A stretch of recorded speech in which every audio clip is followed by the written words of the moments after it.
Pauline, you're awesome. You just have such a neat way of writing, and you're so gracious to students. And I just love having you in class. I really do. You're really an interesting student. I appreciate what you're doing. You're sharing some wonderful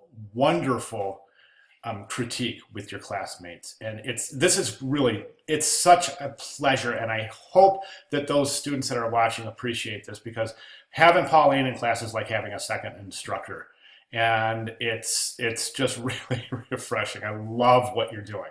Okay, now, so your the topic and your concepts are explained very well. Excellent. Really good job there, because you've shown us your conceptual intent, which gives us a little foundation for which we can build our critiques and our observations and our comments with some solidity under them.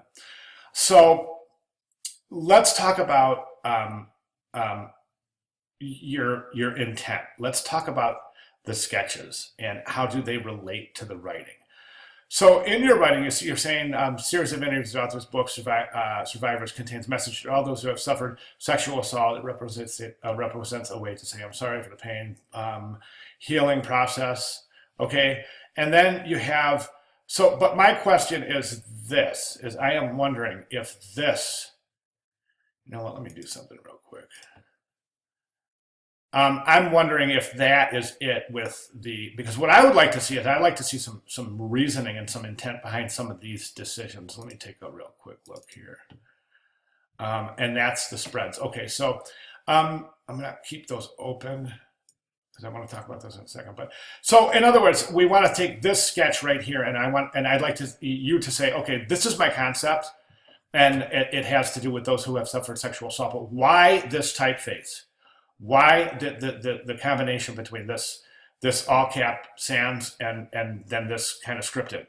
What is the concept behind there? And now I understand the thought bubble. I'm getting everything. Okay, but then the only other thing would be, what is the intent behind the justified paragraph? Oh, a line left. Okay, okay.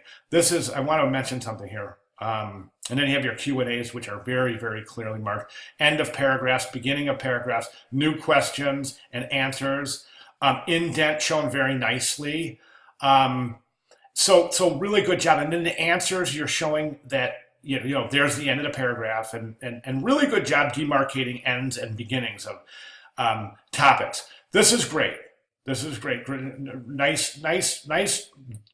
The setup of your grid is really consistent. You can see your grid underneath your sketches, which means you're sketching to the grid, which means you're just so far ahead of the game that it's really. What I wanted to say is, what I want to mention is this: if you wouldn't mind, I'd like to keep these sketches, and of course, full credit and your name associated and attached to them.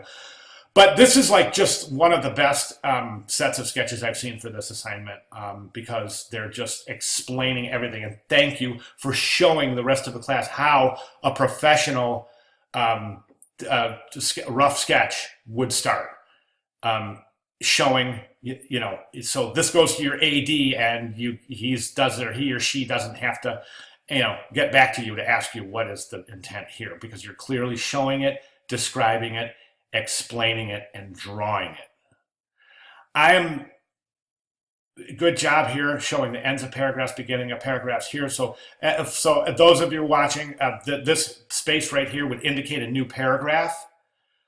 So instead of just throwing lines here to show where the type goes, she's showing how the type is formatted. Just so tight. Good job. All right, so outstanding. I'm wondering if I can use these. Just let me know. Let me know if I can use these. I would like to share them in future classes for examples for this assignment. I think they're wonderful. So anyways, you are obviously free to move forward in whichever direction you feel is the most effective or you feel most passionate about. So if you have any questions at all or any comments or anything whatsoever, just please feel free to contact me. Okay, thanks again.